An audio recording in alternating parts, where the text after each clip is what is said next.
Oh my god, it's cold. It's so cold. It is Black Friday. I have nothing to protect me from the elements except for my car, which doesn't have heating, and it smells like cows.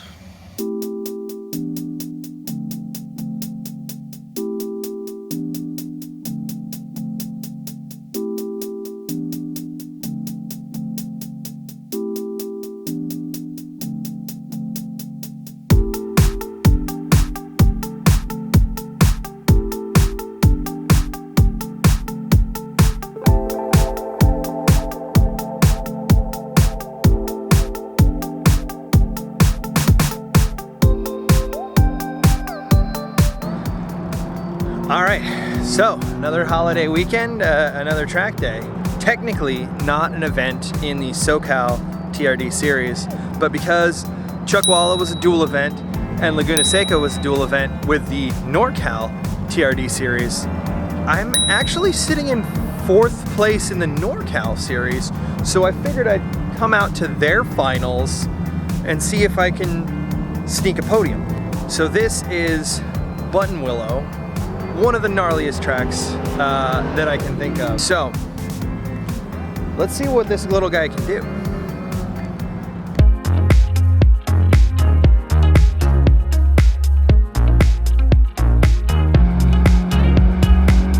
I've done this track once before, but not in this car.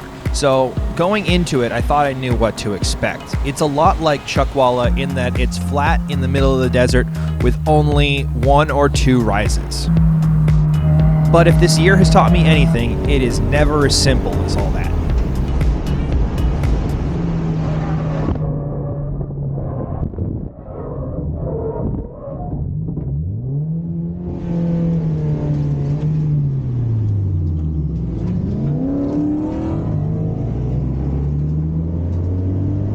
Okay, so session 1 is done, and it didn't go great because I'm already fighting weight distribution issues with this car already. It's really, really front heavy, and I have the problem of, like, whenever I brake, the weight goes forward, the back gets light, and all that. So that's what happens when I'm braking. When I go over a hill, the whole car goes light as well, but since the back is so light, it wants to step out. And if I'm even slightly turning, which both of these hills are not designed to be taken straight, they're part of like an S. So I have to unwind the steering at the top of the hill right as the car goes light, let it settle, and then dig in again. It means that this is a tough track for this car. I did a 223, which was in traffic, but honestly, I'm not hopeful for seeing something under like a 220. 220 is my new goal, knowing what's going on. But you know, I'm not discouraged because part of the whole reason for being here is to gain experience. You see, the final round of the Socal TRD series is going to be here as well in about a month. So this is my chance to get some practice with this car and set a lap time that I can eventually beat.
That's dusty.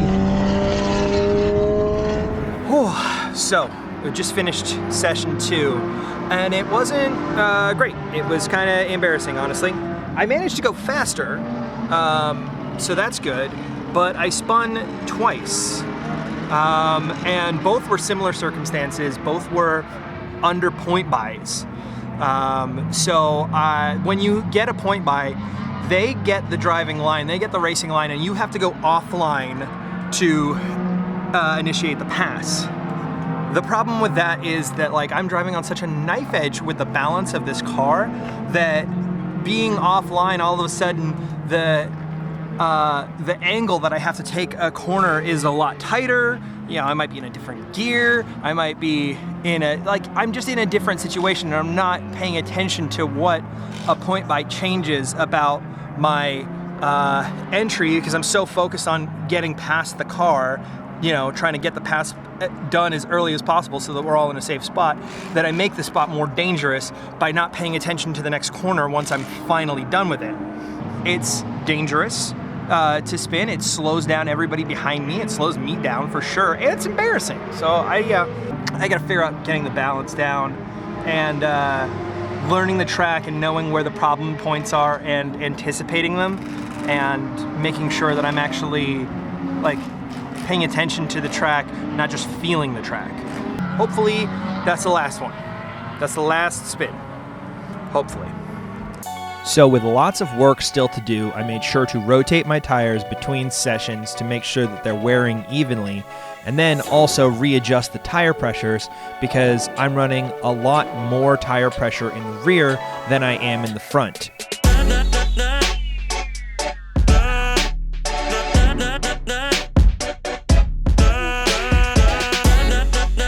Buttonwillow is also a different beast of a track to learn. It has 19 corners, whereas a track like Laguna Seca has 11. The longer lap also means that it's going to be easier to find traffic over a single lap, and it's going to be harder to get that clean lap time.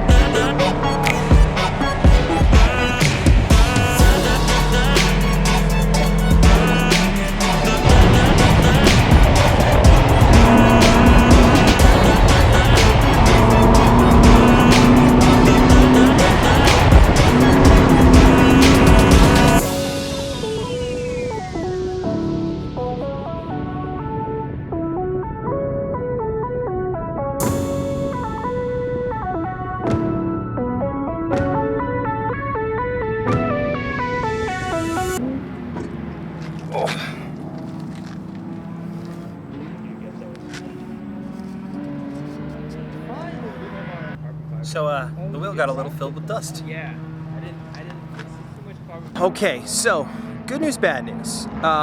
Good news is, hey, I didn't spin off this session. Low bar.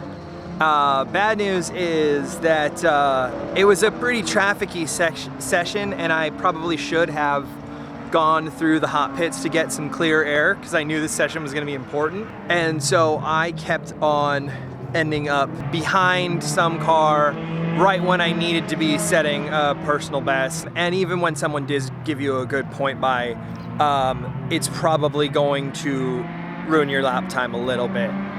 So I was kind of hoping that maybe my lap times wouldn't be so ruined that I could get one in, and I actually was on a personal best with clear track ahead of me and nobody behind me that was fast, and the checkered flag came out. So I couldn't complete that lap, and it was going to be my fastest lap.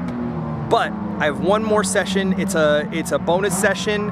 It's a double length. I don't know if it'll count for the Norcal series, but this is now a matter of personal pride. I need to go faster than I did in, what was it, first session? I need to go faster than that. And I need to know how fast I can go when the Socal TRD series comes here in a little less than a month. So let's see if we can get sub 220.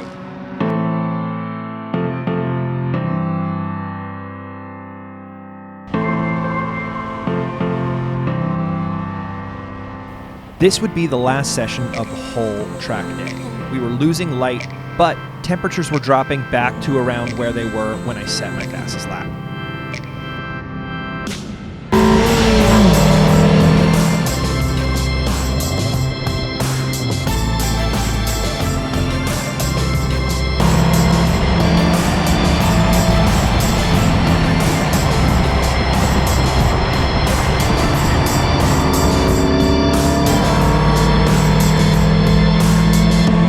With only a few cars on track, my lap times were getting better and better. Even if I couldn't get a totally clean lap in, I could get each section perfect and then string it together for a faster and faster lap time.